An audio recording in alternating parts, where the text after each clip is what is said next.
सुप्रभात। जय श्री स्वामीनारायण। विद्यार्थी मित्रों, आज आपणे नवुं प्रकरण चालू करीशुं। प्रकरण 12 बीजगणितीय पदावली।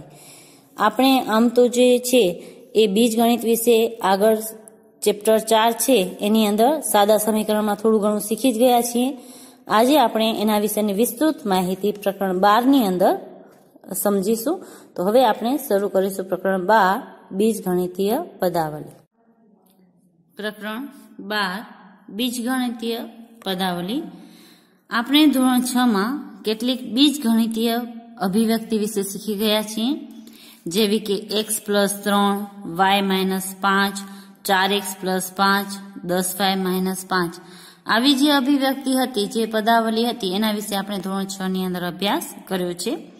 આ ઉપરાંત અભિવ્યક્તિના જે કોયડા છે એનો અભ્યાસ આપણે આગળ જે પ્રકરણ હતું સાદા સમીકરણ એની અંદર પણ શીખી ગયા છીએ કે જેમાં અભિવ્યક્તિ આપણને આપેલી હોય તો એના કોયડાની રચના કેવી રીતના કરવી અને કોયડાની રચના કર્યા પછી એ પ્રશ્નનો ઉકેલ કેવી રીતના કરવો એ પણ આપણે આગળ જે પ્રકરણ છે પ્રકરણ નંબર 4 સાદા સમીકરણ એની અંદર શીખી ગયા છીએ।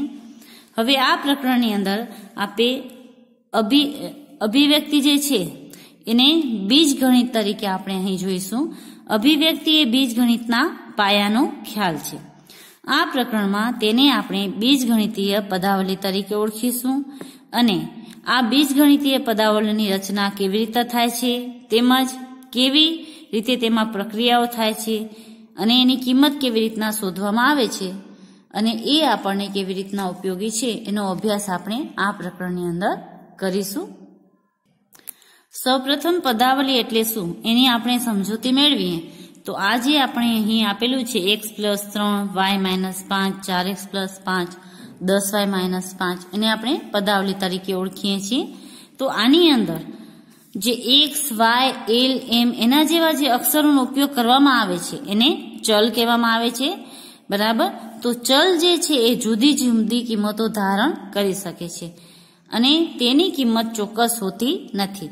આનો અભ્યાસ આપણે આગળ પણ કરી ગયા છીએ, તેમ છતાં આપણે એક વખત પાછું પુનરાવર્તન કરી લઈએ કે x, y, l, m એ જે અક્ષરો આપેલા હોય, બરાબર, જે નંબરની સાથે આવા અક્ષરો આપેલા હોય એને ચલ કહેવામાં આવે છે અને આ જે ચલ હોય એ જુદી જુદી કિંમત ધારણ કરી શકે છે એટલે એને ચલ કહેવામાં આવે છે। એની કિંમત છે એ ફિક્સ હોતી નથી।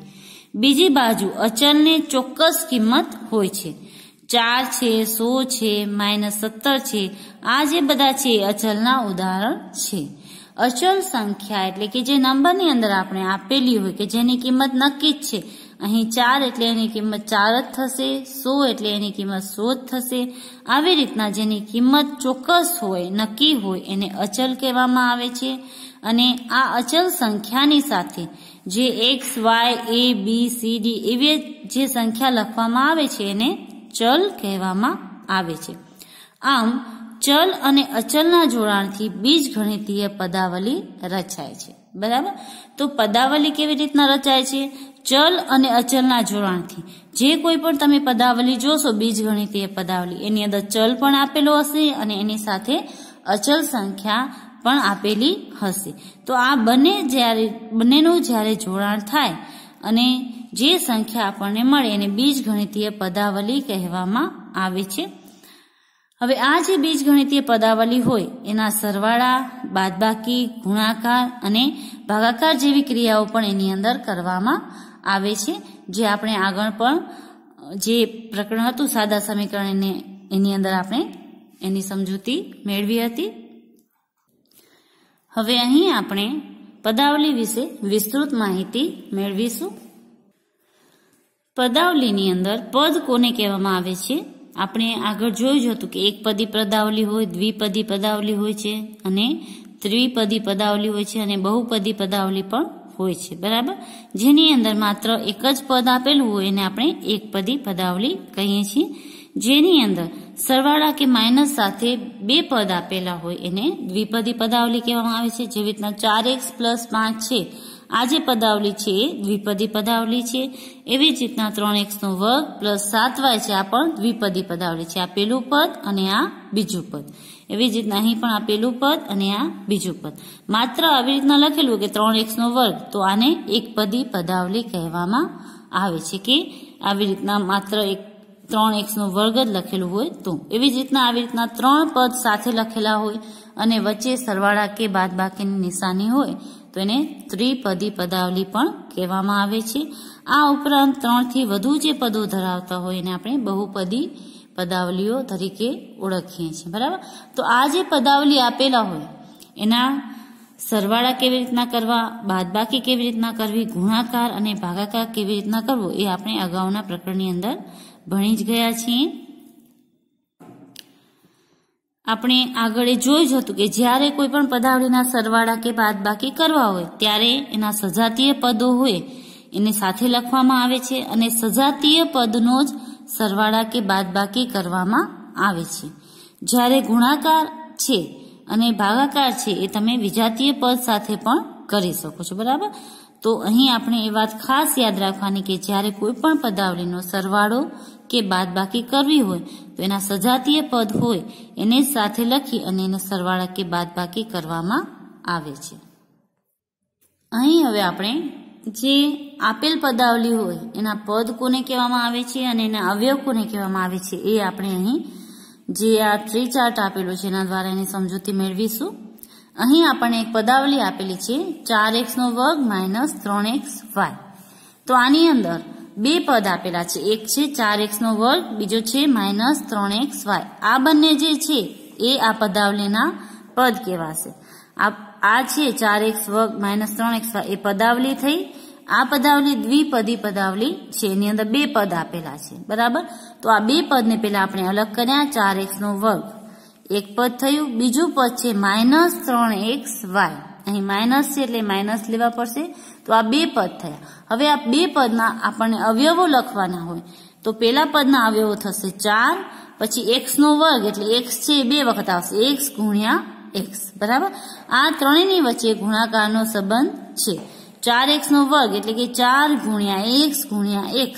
અને આપણે પદ છે એને અલગ અલગ આવી રીતના લખી શકીએ છીએ. એવી જ રીતના માઇનસ 3xy છે તો અહીં માઇનસ 3 ગુણ્યા x ગુણ્યા y આવી રીતના આપણે એને લખી શકીએ છીએ. તો આ છે એના અવયવ કહેવાશે. માઇનસ 3xy જે પદ છે એના અવયવો કહેવાશે. એવી જ રીતના અહીં બીજી પદાવલી આપેલી છે નીચે 5xy પ્લસ 10. તો અહીં પણ બે પદ આપેલા છે. એક પદ છે 5xy, બીજું પદ છે 10. તો અહીં આપણે 5xy છે એ પદના જો આપણે અવયવો લખશું તો 5x અને y ત્રણ એના પદ આપેલા છે. અહીં માત્ર એક જ પદ છે 10. બરાબર. તો આ જે છે એને આપણે પદાવલી હોય એના પદ તરીકે આને ઓળખીએ છીએ અને બાકીના જે છે એ પદના અવયવો છે. હવે આપણે કરીશું અભ્યાસ સહગુણકોનો કે જે પદાવલી આપેલી હોય ને સહગુણકો એમાં કોને કહેવામાં આવે છે. હવે સહગુણક એટલે શું એનો આપણે અભ્યાસ કરીએ તો આપણે જે પદાવલી આપેલી હોય એમાંનો એક અવયવ સંખ્યાત્મક અને બીજો અવયવ બીજગણિતીય હશે કે જેમાં ચલ આવેલો હશે. તો સંખ્યાત્મક અવયવને સંખ્યાત્મક સહગુણક અથવા તો પદના સહગુણક તરીકે ઓળખવામાં આવે છે. સહગુણક એટલે શું કે જે આપેલ પદાવલી હોય એની અંદર જે એક તો સંખ્યા આપેલી હોય અને એની સાથે બીજગણિતીય રકમ જે આપેલી હોય કે જેમાં ચલનો સમાવેશ કરવામાં આવે છે એની સાથે જે સંખ્યાની અંદર જે અવયવ આપેલો છે એને સંખ્યાત્મક સહગુણક અથવા તો પદના સહગુણક તરીકે ઓળખવામાં આવે છે અને બાકીના પદ માટેનો એને સહગુણક કહેવામાં આવે છે. હવે અહીં જો આપણે એક ઉદાહરણ જોઈએ કે 5xy એમાં 5 છે એ સંખ્યામાં દર્શાવેલ છે તો 5 એ આ પદનો સહગુણક છે એમ કહેવાય. તે xy નો પણ સહગુણક છે. આ પદનો પણ સહગુણક કહેવાય અને x અને y સાથે પણ એ ગુણાકારમાં છે એટલે એનો પણ એ સહગુણક કહેવાશે. એવી જ રીતના 10xyz માં 10 છે એ xyz નો સહગુણક કહેવાશે. બરાબર. પછી પદ -7 x નો વર્ગ y નો વર્ગ છે એમાં -7 છે એ x વર્ગ y વર્ગનો સહગુણક કહેવાશે. જ્યારે કોઈ પણ પદનો સહગુણક +1 હોય, બરાબર, +1 હોય ત્યારે તેને સામાન્ય રીતે અવગણવામાં આવે છે, એટલે કે લખવામાં આવતો નથી. ક્યારે પણ કોઈ પણ પદની સાથે જો સહગુણક તરીકે +1 આવતો હોય, બરાબર ને, તો એની સાથે લખવામાં આવતો નથી. હા, -1 આવતો હોય તો તમે એની આગળ -1 થી એને ગુણાકાર કરીને માઇનસમાં દર્શાવી શકો છો. જેવી રીતના કે 1 છે, 1 સાથે અહીં સહગુણકમાં હોય તો 1x લખવાને બદલે માત્ર x લખવામાં આવે છે. એની આગળ અહીં 1 કરવામાં આવતો નથી. અહીં 1 x નો વર્ગ ને y નો વર્ગ આવી રીતના દર્શાવવું હોય તો એની જગ્યાએ x નો વર્ગ અને y નો વર્ગ દર્શાવવામાં આવે છે. આવી રીતના લખવામાં આવે છે. 1 ક્યાંય પણ દર્શાવવામાં આવતો નથી. પરંતુ ક્યાંય પણ જો કોઈ પણ રકમ સહગુણક તરીકે ન દર્શાવેલી હોય તો આપણે અહીં 1 ધારી જ લેવાનું કે એની સાથે સહગુણકમાં કાંઈ ન હોય તો એક સંખ્યા તો આપેલી જ છે. પરંતુ જ્યારે એ સંખ્યાની આગળ જો માઇનસ અહીં કરેલું હોય તો -1 છે એની સાથે સહગુણકમાં છે એમ માનવામાં આવે છે. હવે અહીં આપણે કીધું છે કે કેટલીક વખતે શબ્દ સહગુણકનો ઉપયોગ ઘણો વ્યાપક રીતે કરવામાં આવે છે. આપણે જે સંખ્યા આપેલી હોય, જે પદાવલીને, એને તો આપણે એનો સહગુણક કહીએ છીએ. આમ આ ઉપરાંત જે છે, જેમ કે 5xy છે, એમાં પદમાં 5 તો છે એ xy નો સહગુણક છે, પરંતુ જો એમાં આપણે x નો સહગુણક જોઈતો હોય માત્ર, તો 5 અને y છે એ પણ એના સહગુણક ગણાશે. 5 છે એ સંખ્યાત્મક છે અને y છે એ બીજગણિતીય છે, જે ચલમાં આપેલો છે, એ પણ x નો સહગુણક ગણાશે, કેમ કે એ પણ એક સાથે ગુણાકારની અંદર રહેલા છે. એવી જ રીતના જો તમને y નો સહગુણક શોધવાનું કહે તો y નો સહગુણક 5 પણ થશે, જે સંખ્યાત્મક છે, અને ચલના સ્વરૂપમાં જે x છે એ પણ એનો સહગુણક થશે. બરાબર? તો જે સહગુણક છે એનો ઘણો વ્યાપક રીતે ઉપયોગ કરવામાં આવે છે. અહીં તમારે કેવી રીતના આપેલું છે સહગુણક, એના આધારે તમારે એના જવાબ લખવાના. માત્ર જો તમને એમ કહ્યું હોય કે સંખ્યાત્મક સહગુણક લખો તો જે સંખ્યામાં આપેલા હોય એ સહગુણક તમારે લખવાના. અને જો એમ કીધું હોય કે બધા સહગુણકો લખો તો તમારે ચલ પણ લખવાનો સહગુણક તરીકે, અને સંખ્યામાં જે આપેલું હોય એ પણ છે એની સાથે સહગુણક તરીકે આવશે. બરાબર? હવે આપણે ઉદાહરણ 1 જોઈએ તો નીચેની પદાવલીઓના અચળ સિવાયના પદો દર્શાવો, એમના સંખ્યાત્મક સહગુણકો લખો. એક તો આપણે અચળ જે સંખ્યા છે એના સિવાયના એના પદ લખવાના છે અને એના સંખ્યાત્મક સહગુણકો લખવાના છે. તો અહીં અચળ જે છે આની અંદર આપેલી નથી, તો આ ચલ સંખ્યાનું જ આપણે દર્શાવવાનું છે પદ. અહીં પણ આ ચલ સંખ્યાનો આવશે, અહીં પણ આ ચલ સંખ્યા આવશે. તો આપણે એ પદ દર્શાવવાના છે અને પછી એનામાં સંખ્યાત્મક જે સહગુણકો છે આપણે લખવાના છે. તો આનો જવાબ આપણે પાછળ આપેલો છે, તો એની સમજૂતી આપણે મેળવીશું. અહીં એનો ઉકેલ છે એ કોષ્ટકમાં આપેલો છે. સૌપ્રથમ આપણે અહીં પદાવલી લખેલી છે દરેક, બરાબર. પછી અહીં લખેલા છે કે પદ જે અચળ નથી એ પદ અહીં આપણે દર્શાવવાના છે, બરાબર. જે અચળ નથી એવા પદ આપણે લખવાના છે. પછી સંખ્યાત્મક સહગુણક એની સાથે કયો છે એ આપણે અહીં લખવાનું છે. તો આ ચલ સંખ્યા છે, આ અચલ છે, તે x અને y એ પદ લખ્યું. પછી અહીં y નો વર્ગ -y નો વર્ગ, તો એ લખ્યું, જે પદ અચળ નથી, બરાબર, ચલ છે એમ. પછી -y આવશે અને +5y નો વર્ગ. તો અહીં 5y નો વર્ગ સાથે લેવાશે, કેમ કે એની સાથે સહગુણકમાં 5 છે એટલે એમને આપણે લખીશું. પછી અહીં આ સંખ્યા આવશે 4p નો વર્ગ q -3pq નો વર્ગ. આ જે છે અચળ સંખ્યા છે એટલે એ લેવાશે નહીં. હવે આને આપણે સહગુણકો લખીએ તો અહીં કાંઈ ન હોય તો 1 તો હોય જ ગુણાકારમાં, એટલે અહીં 1 લખીએ સંખ્યાત્મક સહગુણક. અહીં માઇનસની સંખ્યા છે એટલે -1 આવશે. અહીં પણ માઇનસની સંખ્યા છે એટલે -1 આવશે. અહીં સહગુણકમાં 5 છે એટલે 5 આવશે. આની સાથે સહગુણકમાં 4 છે એટલે 4 આવશે. અને અહીં -3 છે એટલે સહગુણકમાં જે સંખ્યાત્મક જે સંખ્યા છે એ -3 આવશે. બરાબર?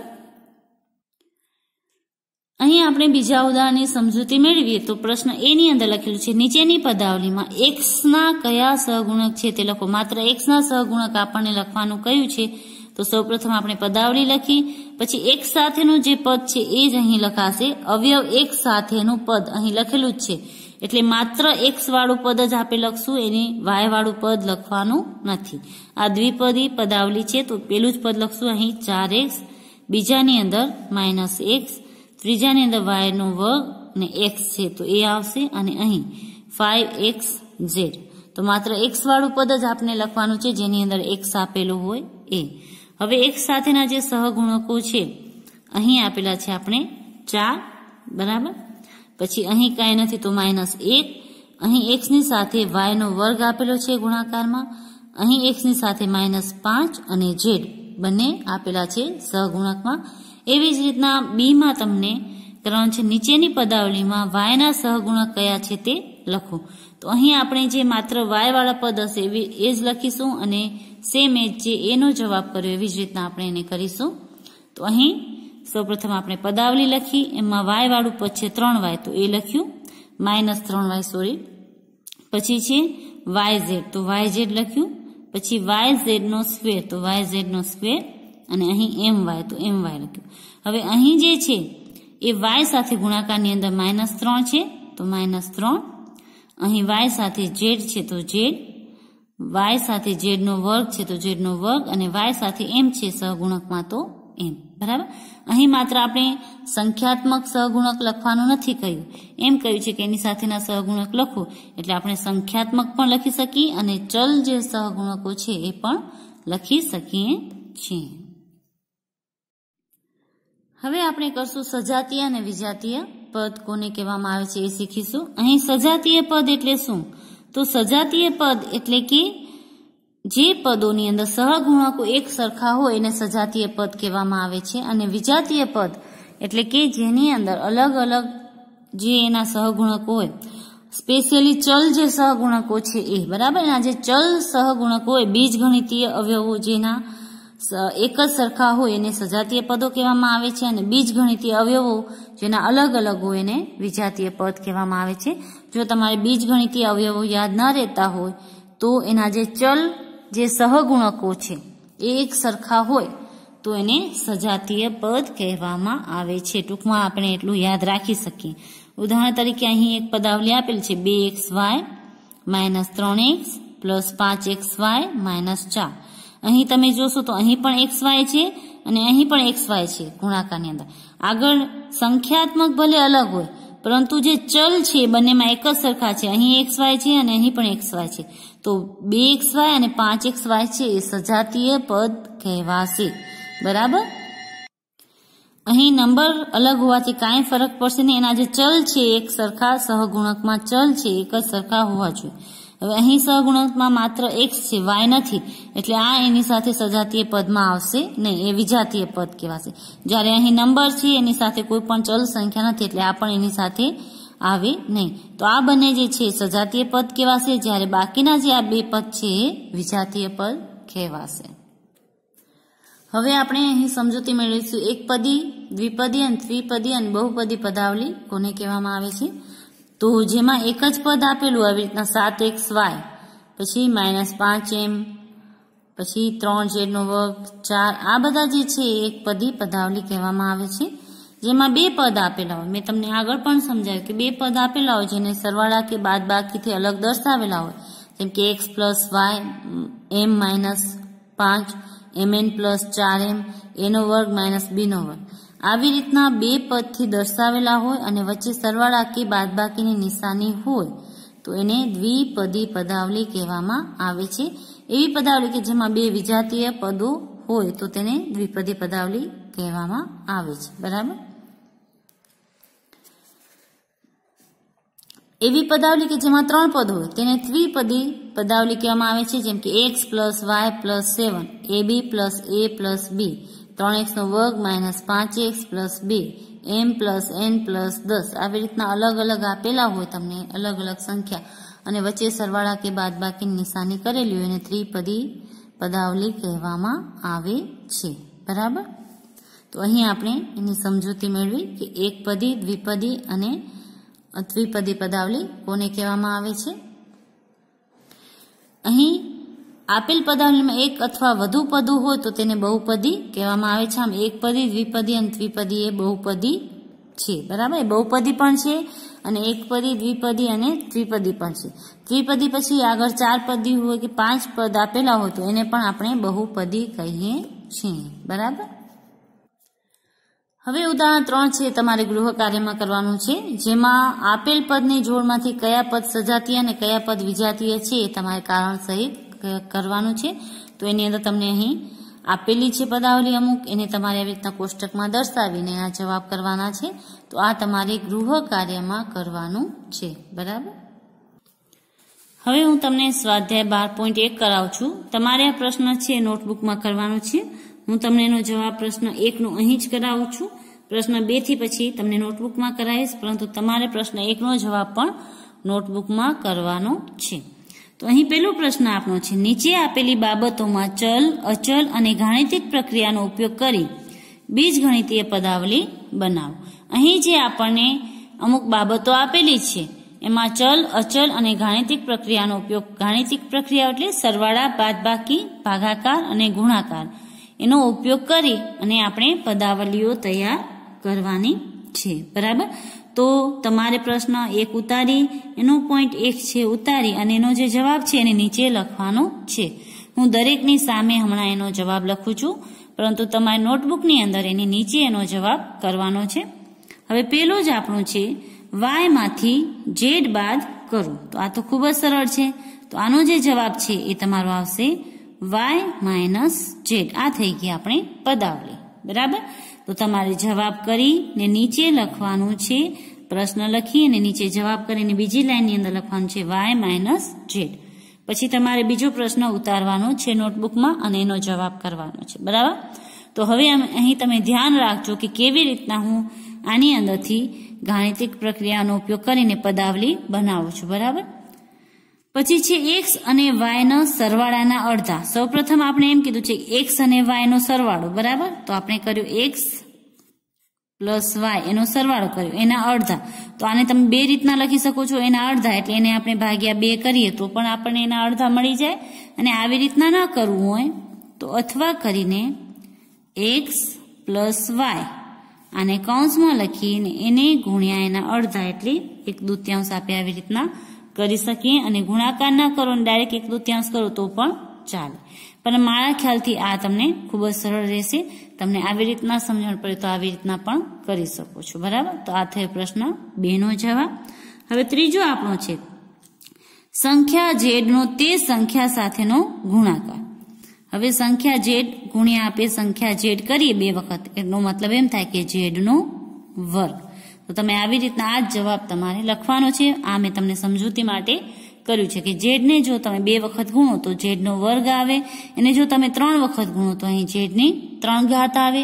તમે z ને એની સાથે જો 4 થી 5 વખત ગુણો તો અહીં જેટલી વખત આપણે ગુણાકાર કરીએ એટલી આપણે એની ઘાત કરવાની. બરાબર. પછી આપણે આપેલું છે p અને q ના ગુણાકારનો ચતુર્થ ભાગ. તો આપણે p નો q સાથે ગુણાકાર કરીશું. બરાબર. p ગુણ્યા q એનો ચતુર્થ ભાગ એટલે એને ગુણ્યા 1/4 આવી રીતના પણ તમે કરી શકો છો, ત્રણે ગુણાકાર છે તો. અને જો આવી રીતના ન કરવું હોય તો આવી રીતના હકીકતમાં ન લખાય, કેમ કે p અને q છે એ બંને ચલ છે તો એને સાથે જ લખાય. બરાબર. p અને q એને સાથે લખી ને એને ભાગ્યા 4 કરી નાખો તો પણ ચાલે. અને હજી આવી રીતના પણ ન લખવું હોય તો અથવા કરીને 1/4 p q. બરાબર. કા આ જવાબ લખવાનો કા આ જવાબ લખવાનો. આ મેં તમને સમજૂતી માટે કરાવ્યું છે કે p ગુણ્યા q ગુણ્યા 1/4 હોય તો p q છે બંને ચલ છે એટલે એને અલગ ના લખાય, આવી રીતના સાથે લખી નખાય, વચ્ચે ગુણાકાર ના આવે. તમે આવી રીતના લખી શકો છો અથવા તો આવી રીતના, બંને રીતે એનો જવાબ કરી શકો છો. બંને જવાબ સાચા છે, પરંતુ આવી રીતના લખવાનું નહીં. આ મેં માત્ર સમજૂતી માટે તમને કર્યું છે. જવાબ તમારો આ આવશે. પછી 5મો છે, x અને y બંને સંખ્યાનો વર્ગ અને તેમનો સરવાળો. હવે બંનેનો વર્ગ કરવાનો તો x નો પણ વર્ગ અને એનો y નો પણ વર્ગ અને બંનેનો સરવાળો. તો બસ આ તો ખૂબ જ સરળ છે. આવી જ રીતના તમારે લખવાનું છે નીચે જવાબમાં. એના પછી છે m અને n સંખ્યાના ગુણાકારના 3 ગણામાં 5 ઉમેરતા. m અને n નો ગુણાકાર કરવાનો, એના 3 ગણા કરવાના અને એની અંદર પછી 5 ઉમેરવાના. તો m અને n નો આપણે ગુણાકાર કરીએ તો આવી રીતના થાય.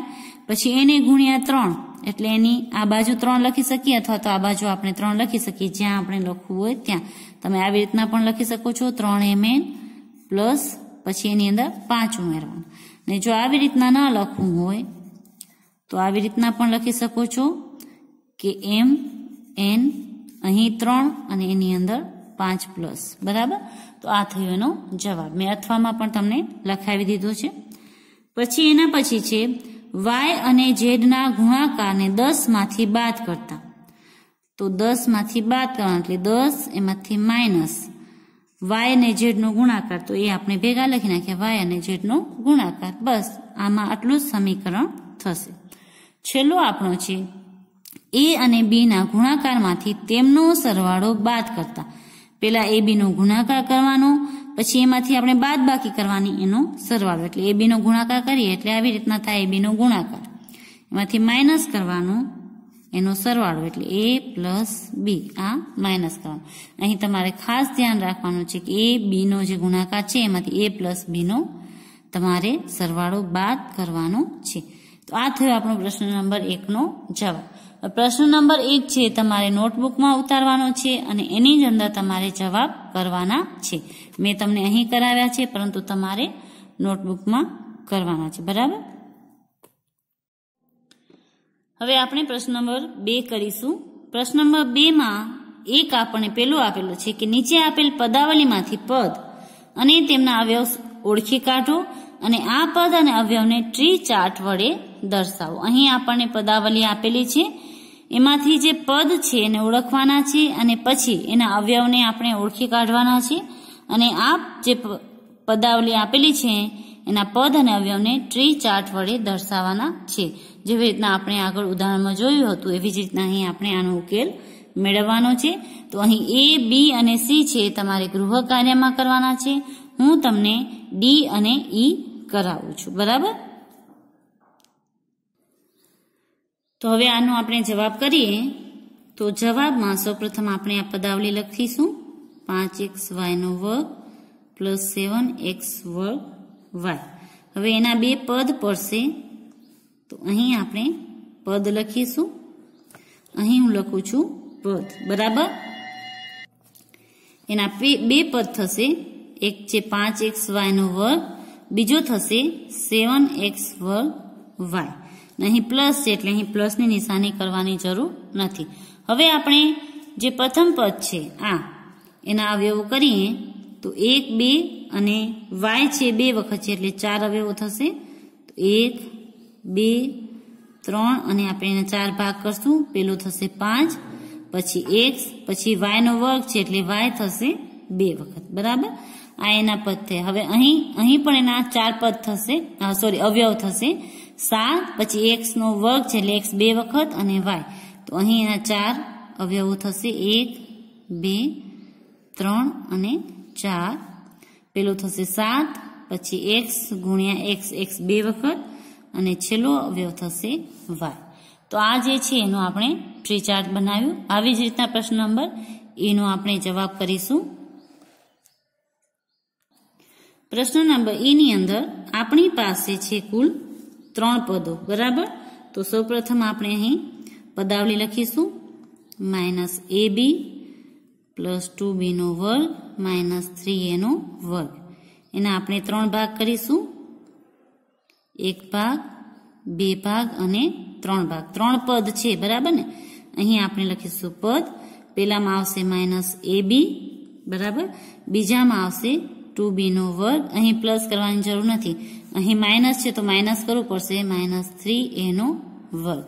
હવે આપણે એના અવયવો લખીશું. અહીં આપણે લખ્યું નથી અવયવ, અહીં આપણે લખી નાખીએ કે અવયવો. બરાબર, અહીં હવે આપણે એના અવયવો લખીશું. અહીં 2 અવયવો છે તો એના આપણે 2 ભાગ કરીશું.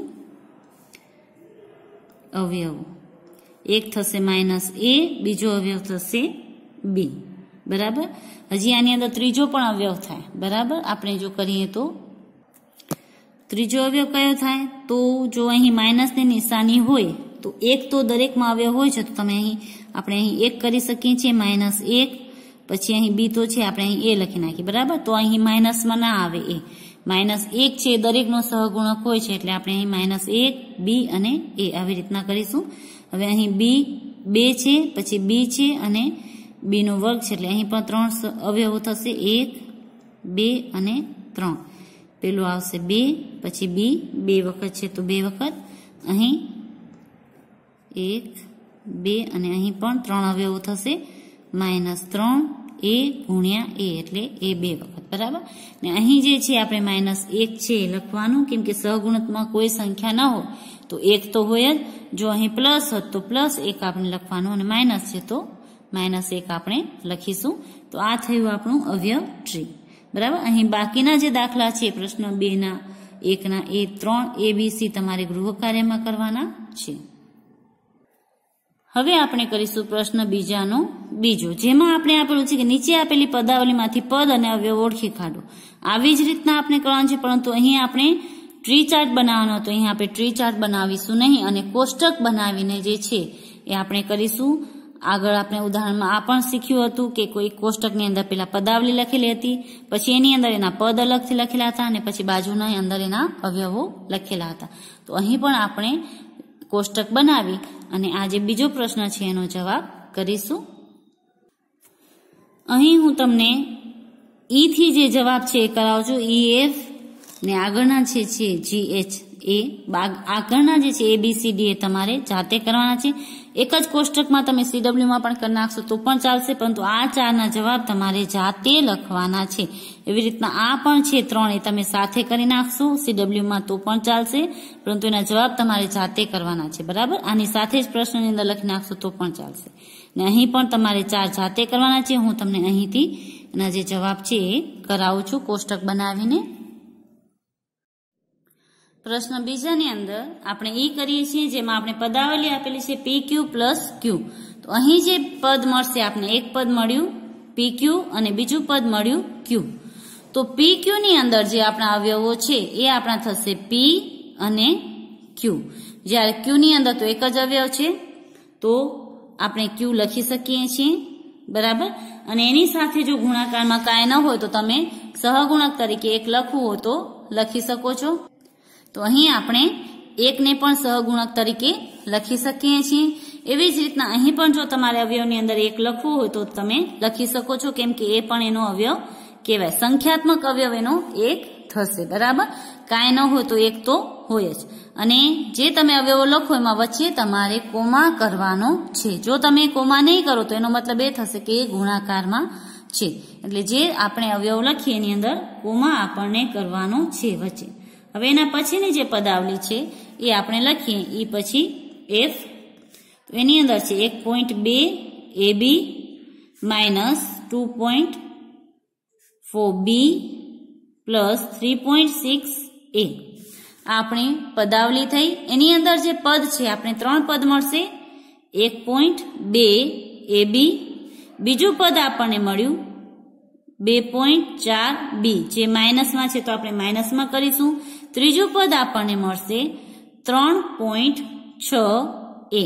બરાબર. પ્લસ હોય તો આગળ લખવાની જરૂર નથી. હવે આપણે આના અવયવો લખીએ તો એક આપણને મળશે 1.2, પછી આપણે કોમા કરવાનું, પછી છે A લખીશું, પછી કોમા, પછી B. બરાબર. અલ્પવિરામ કરીને પછી તમારે લખવાના છે એના જે અવયવો છે. એવી જ રીતના અહીં જે અવયવો છે એ થશે -2.4. બરાબર. અને બીજો જે અવયવ થશે એ થશે B. એવી જ રીતના અહીં જે અવયવ થશે એ થશે 3.6 અને બીજો અવયવ થશે A. તો આ થયો પ્રશ્ન આપણો F નો જવાબ. હવે આપણે કરીશું એનો G. G ની અંદર આપણી પાસે પદાવલી છે 3/4 x પ્લસ 1/4. બરાબર. તો અહીં આપણને 2 જે પદ મળશે એ મળશે 3/4 x, એક આ મળ્યો, પ્લસ કે માઇનસ પછી જે પદ હોય એને આપણે અલગ કરવાના. અહીં મળશે બીજું પદ આપણને 1/4. હવે અહીં જે સહગુણક છે એટલે કે અવયવો છે એ થશે 3/4 એક અને બીજું છે એ થશે x. તો અહીં 2 અવયવ છે 3/4 અને x. તો આને આપણે આવી રીતના લખી શકીએ છીએ. અહીં એક જ અવયવ છે માત્ર 1/4. એની સાથે કોઈ પણ ચલ આપેલો નથી આપણને. હવે એના પછીનો જે પ્રશ્ન છે એ આપણે કરીએ તો એ છે આપણો 0.1 p નો વર્ગ પ્લસ 0.2 q નો વર્ગ. અહીં આપણે જો આના અવયવો લખીએ તો પ્લસ ની આગળ 1 છે અને પાછળ તો 2 અવયવો થશે. 0.1 p નો વર્ગ, સોરી પદ લખીએ તો 2 પદ થશે, અવયવ નહીં પરંતુ પદ અહીં 2 થશે. 0.1 p નો વર્ગ, બીજું પદ આપણું થશે 0.2 q નો વર્ગ. આ 2 આપણા પદ થયા આ પદાવલીની અંદર. હવે આપણે એના અવયવો લખવાના છે તો અહીં એક અવયવ થશે 0.1 p નો વર્ગ છે એટલે p આપણા આવશે 2 વખત p અને પાછો બીજી વખત p. તો આ થયા એના અવયવ. એવી જ રીતના અહીં આપણે એના અવયવ લખીશું આ પદના તો 0.2 અને q નો વર્ગ છે એટલે q આપણને લખવાનો 2 વખત. તો આ થયા એના અવયવો. તો આવી રીતના આપણે કોષ્ટક બનાવીને અહીં જે છે એ આપેલ જે પદાવલી છે એના અવયવો અને પદ અલગ અલગ ઓળખીને લખવાના છે. તો અહીં જે બાકીના દાખલાઓ છે તમારે ગૃહ કાર્યમાં કરવાના છે. તો હવે ગૃહ કાર્ય નોંધી લેશો. ગૃહ કાર્યમાં તમારે સ્વાધ્યાય 12.1 એનો પ્રશ્ન નંબર 2 નો જે પેલો છે એનો ABC કરવાનો છે અને પ્રશ્ન નંબર 2 નો બીજો છે એનો તમારે ABCD કરવાનો છે. આ ઉપરાંત ઉદાહરણ 3 જે પાના નંબર 233 પર તમને આપેલું છે એ તમારે ગૃહ કાર્યમાં કરવાનું છે. બસ આજ માટે આપણે આટલું જ કરીશું. હવે પછીનું જે સ્વાધ્યાય કાર્ય છે આપણે પછીના વિડીયોઝમાં કરીશું. આપનો દિવસ શુભ રહે, ઘરે રહો, સ્વસ્થ રહો. આભાર.